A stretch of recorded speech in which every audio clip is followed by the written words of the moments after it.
Hi guys, my name is Oliver, and today we are going to review with you another horrible case. Before starting the story, I want to apologize for my bad English. I am not a native speaker, however, I am trying my best for you guys. Thanks for your understanding. Sharee Miller, who used sex lies and internet chat to organize a horrific crime, was arrested in February 2000. This crime is often referred to as the first internet-related murder in the United States. On December 22, 2000, Sharee Miller, a typical American mother of three, was found guilty of second-degree murder and conspiracy to commit first-degree premeditated murder. She insisted on her innocence for nearly 17 years before pleading guilty in 2016. "I have ruined many lives. It's time to put an end to the lies and tell the truth," Sharee Miller pronounces before confessing. Bruce and Sharee were born and lived in Flint, Michigan, a poor town that was once an important cog in the Midwest auto industry. Sharee Petey Keithley Miller was born October 13, 1971, and according to her, she had a very difficult childhood. The girl grew up without a father. Her mother led a dissolute lifestyle, drank a lot, and often changed men. Sharee's childhood was spent in a trailer next to her mother's, men who often offended her. According to Sharee's words, she was abused from the age of 3 or 4. At 16, the girl was left alone. At 17, she married, became pregnant, and gave birth. The marriage broke up sometime later. Sharee remarried and divorced again. Her second husband, Tribby, was found guilty of second-degree child abuse for hitting his child hard, resulting in multiple skull fractures. Sharee clearly picked the wrong men. Tribby was also tried for abusing his 6-year-old stepdaughter, but was found not guilty due to lack of evidence. Sharee was flitting from one man to another. She was on the lookout for someone who could take care of her. By the age of 26, Sharee found herself a single mother of 3 children by different men, working in a nursing home and selling Mary Kay cosmetics to make ends meet. She wasn't a beauty with model looks, but she was definitely attractive and charismatic. In 1997, the 26-year-old young woman takes a job as an accountant at B&O Auto Salvage, Bruce Miller's company. At this point, Sharee realizes that the 47-year-old successful business owner is the right man to provide her with stability and comfort. Bruce Leroy Miller was born on July 26, 1951. As a young man, he worked for General Motors for several years, as did many Flint residents. After leaving GM, Bruce continued in the auto scrapping business. In fact, he owned and operated an auto junkyard, which involved taking in old cars, the parts from which were later resold. Bruce was married 3 times, loved racing, socializing with people, and always showed generosity and openness. At first, he was not interested in Sharee Keithley, his new employee. Bruce only helped a single mother in a difficult life situation, but Sharee managed to hook Bruce. An office romance ensued.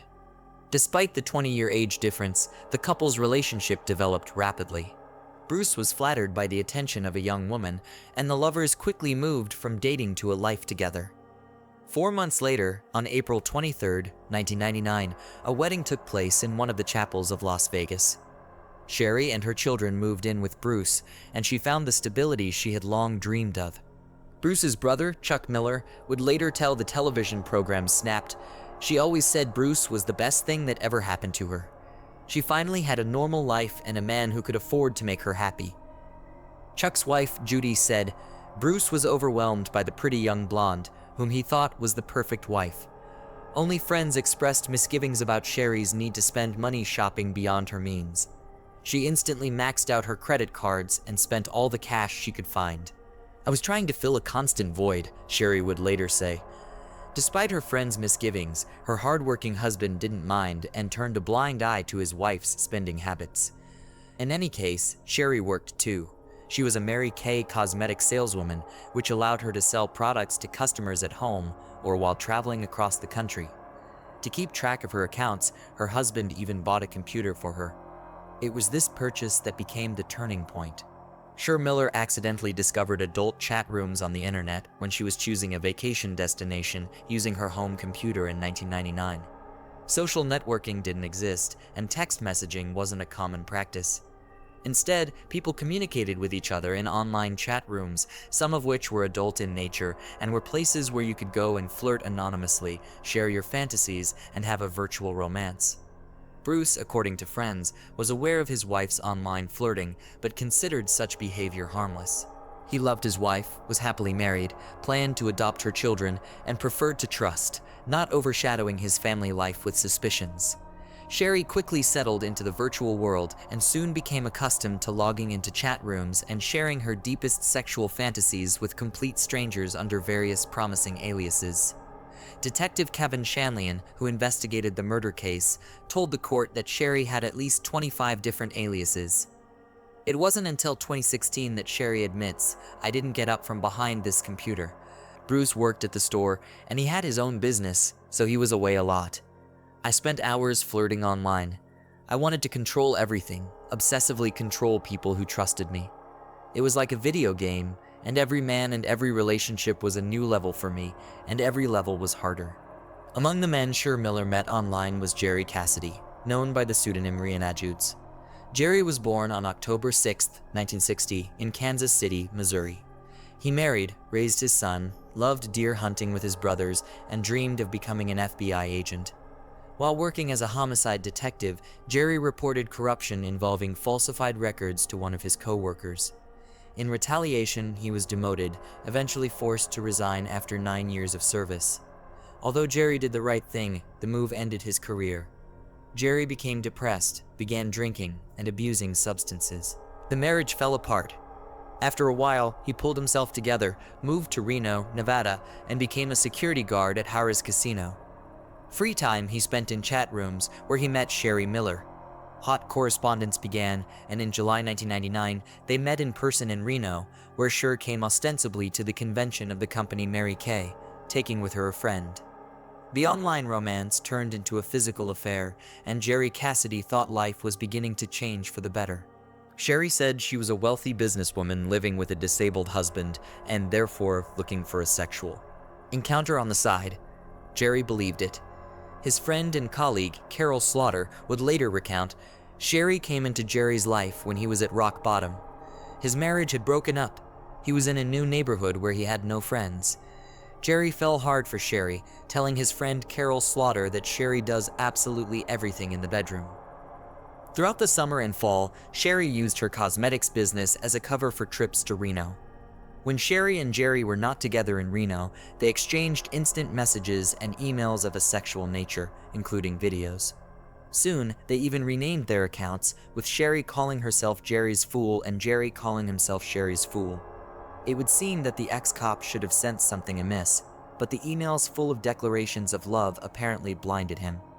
Whether Jerry was simply gullible, flawed, or broken, he was an easy win for Sharee Miller. She wove a web of deception rather quickly and convinced him that he needed to kill her husband. The effect on Jerry was quite obvious to those who knew him. His acquaintances said that after this woman appeared, their friend became like a person with bipolar disorder, overly excited and active before she arrived and painfully depressed after she left. As early as September, Sharee announced that she was pregnant with Cassidy's child. She sent him pictures, a positive pregnancy test, and her belly. A short time later, Sharee revealed that her husband, Bruce Miller, found out about the pregnancy and beat her, causing her to lose the baby. In fact, in 1995, Sharee had undergone a fallopian tube ligation and could no longer have children. Jerry had no way of knowing this and believed his lover's lies. Very soon after losing the baby, Sharee announced that she was pregnant again, this time with twins. Jerry begged his beloved to leave Bruce, take the children, and come to live with him. Sharee explained that she couldn't do it because Bruce had connections in the mafia, and he wouldn't let them leave for nothing. Supposedly, she was afraid for her life and Jerry's life. The young woman continued to drive to Reno. At one point, Jerry was arrested for drunk and disorderly conduct at the casino. There was a pause in online correspondence for the duration of the arrest. When Jerry got out, he decided not to put Sharee in any more danger of being exposed to her husband. Bruce and returned to Missouri to try to reconnect with his family. The couple continued their relationship online. Sharee sent photos of ultrasounds and her growing belly. "I just bulged out my belly." Jerry wanted to believe it so badly that I had no doubt he would see the pregnancy even if it wasn't there, Miller would later say. Soon, on November 5, 1999, Jerry Cassidy received an email, presumably from Bruce Miller, in which he wrote that he knew about everything, and would not let the bastards be born. A concerned Jerry tried to contact Sharee. Hours later, she texted him herself, informing him that she had to leave for a few days and that she would text him later. The next day, Jerry received a message from Bruce and learned that he had forced his wife to have an abortion. Attached to the letter were photos of a battered Sharee. "I remember standing in front of the mirror, trying to draw bruises on my stomach," Sharee would later recount. Jerry had reached a tipping point. His children, not one but two twins at once, had been killed by Bruce Miller. He was again devastated and full of anger. He blamed Bruce for the deaths of his 3 children and the abuse of the woman he loved. After reconnecting with Sharee the next day, November 8th, Jerry said he couldn't go on like this. He would kill her husband. The couple set about devising a plan to kill him. They worked out routes, parking spots, and even the best place and time to get to the dump. Jerry then made the long drive from his home to Michigan. That same evening, as Bruce planned to leave work, he received a call from Sharee and, following the plan, asked if he could pick up a pizza on his way home. Distracted by the conversation, Bruce did not notice a man approaching him from behind, pointing his 20-gauge shotgun at him and pulling the trigger. After committing the crime, Jerry went home and Sharee began the next part of the plan. She called Bruce's brother Chuck, said she was very worried about her husband's long absence, and asked Chuck to drive to the junkyard and see if everything was okay. When Chuck got there, he found his brother dead on the floor in a pool of blood. He had been shot in the chest with a shotgun at close range. According to eyewitnesses, when Sharee learned of Bruce's death, she began screaming and crying. The crime scene was quickly discovered, but no trace or evidence of the suspect remained. Detectives learned that Bruce carried large amounts of cash, and they initially thought his death may have been the result of a botched robbery, as the dead man's wallet was missing. John Hutchinson, a friend and employee of Bruce's who had recently borrowed $2,000 from him, came under suspicion. Police questioned Hutchinson, searched his home, and confiscated weapons. John adamantly denied involvement. The search was inconclusive, and despite the fact that Hutchinson failed a polygraph test, he was eventually released. A theory of murder due to falsification of vehicle identification numbers was considered. However, none of the options gave any leads, and soon the case was closed. Meanwhile, according to Bruce's sister, Judy Miller, Sharee's behavior did not fit most people's idea of a grieving spouse. 2 days after the death of her supposedly beloved husband, she was already dancing in a bar in Otisville, Michigan, and looked happy. 2 weeks later, she had a boyfriend, and it wasn't Jerry Cassidy, but a local delivery boy named Jeff Foster. The goal was accomplished. It was like Sharee had passed a level in a video game, and the former lover was no longer interesting. Jerry thought that after the murder, he would be with the woman he loved. After all, he killed for her. But that didn't happen. She began to distance herself. And a month after the murder, she moved her new boyfriend, Jeff Foster, into the house she used to share with her husband and completely severed her relationship with Jerry, leaving him devastated. It was probably at this point that Cassidy realized he had murdered an innocent man in cold blood, and guilt overwhelmed him. He turned from a lover to an investigator and realized that all the charges were fabricated by Sharee herself. 3 months later, on February 11th, 2000, Jerry shot himself in his Odessa, Missouri apartment with a .22 caliber rifle. His body was found in a chair with an open Bible in his lap. The Bible was open at Matthew 5 on murder. "Thou shalt not kill, and whosoever shall kill shall be liable to judgment." He judged himself, pleaded guilty, and executed himself. Cassidy's mother will say in an interview, "A few days after the body was removed, family members were cleaning the apartment and found a briefcase under the bed with 3 suicide notes and an envelope taped to the outside. Jerry wanted revenge on the woman who had broken his heart. The former detective confessed to killing Bruce Miller because Bruce, he believed at the time of the murder, had abused Sharee and caused the deaths of his 3 children. The letter explained that Sharee Miller had lied to him about Bruce's alleged behavior. "I went over there and killed him. I was such a fool, but now everyone will know the real story of why I got so depressed, because I just couldn't tell anyone the truth. She wanted to get the money and get rid of her husband. Well, she got her way, but she would soon learn that she couldn't do that to people. I know now that it was all lies and Sharee's games.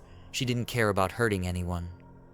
To prove his point, Jerry attached printed transcripts of instant messages with Sharee, in which, in between intimate episodes, she gave him directions on how to find the dump, where to park to avoid being seen, and other important information. Attorneys for the Cassidy family contacted the Genesee County Sheriff's Department and relayed the information. On February 22, 2000, police waited for Sharee Miller as she was getting off a plane with her boyfriend, Jeff Foster. Ironically, they were returning from a trip to Reno. She was charged with second-degree murder and conspiracy to commit murder.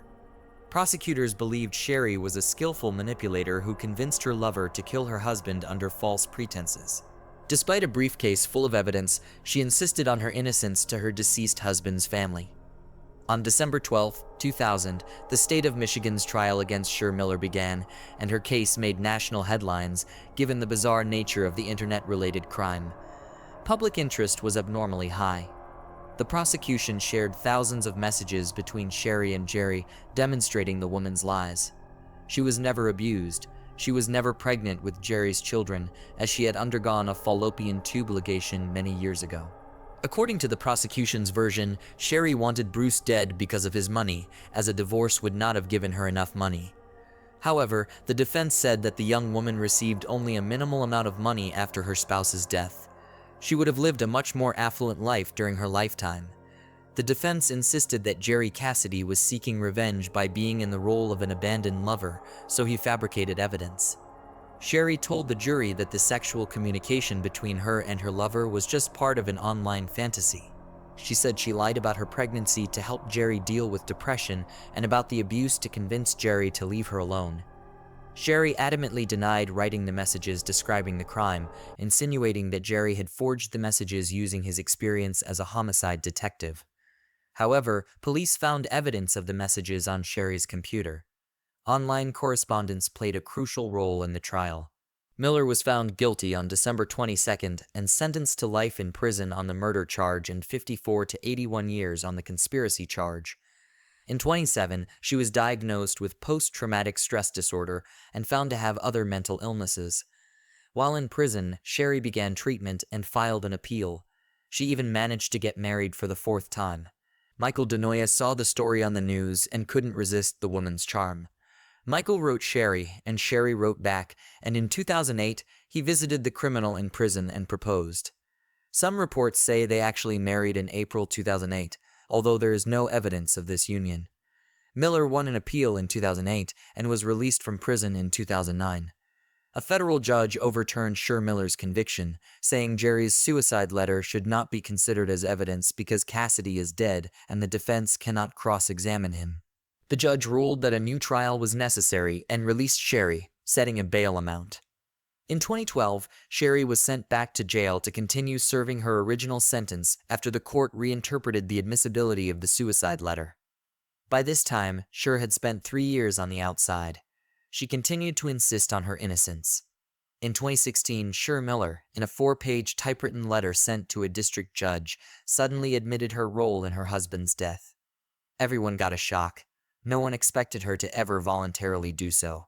The letter sent to the judge was seen by many as just another manipulation to gain sympathy or profit. Something happened inside me when I had to go back to prison after 3 years of freedom. You see, I had my daughter and granddaughter living with me. I begged my daughter not to come with me as I was being taken back to this prison. She wouldn't listen. As I walked through the sliding doors and looked back at my daughter, she was crying so hard. I remember hearing her scream, "No, Mommy, no, don't go." After that moment, the full implications of what I had done to Bruce, his friends, his family, Jerry, his friends, and his family hit me with full force. They will never see them again. Bruce was a great man, Sharee Miller wrote of her husband. He never hurt me or my children. All he did was love us. He wanted to adopt my children. He just wanted a family. The only man who loved me, and I ordered him killed. In 2022, Sharee gave a public interview to a popular TV station. She admitted that Bruce was not involved with the mob and never abused her. She admitted that she used makeup to fake bruises and faked ultrasound scans to manipulate Jerry. According to Sharee, she didn't do it for the money. She said that she was afraid Bruce would find out who she really was and felt that it would be easier for him to be killed than to learn the truth about her. Sharee admitted that she knew about Jerry's tendency toward depression and the briefcase of evidence, but was confident that she would talk herself out of anything and could manipulate the jury and the court. She was so convinced of this that she turned down a plea bargain that could have gotten her 15 years instead of a life sentence.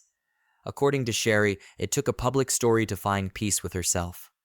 It's still very hard for me to look in the mirror, realizing what I did. I've been waiting to tell the truth and hopefully get a sense of peace from it. Sharee Miller remains incarcerated at the Huron Valley Women's Complex in Michigan. She is not eligible for parole. Thanks for watching, guys. That was Oliver with you. Subscribe to the channel. There are many shocking stories ahead.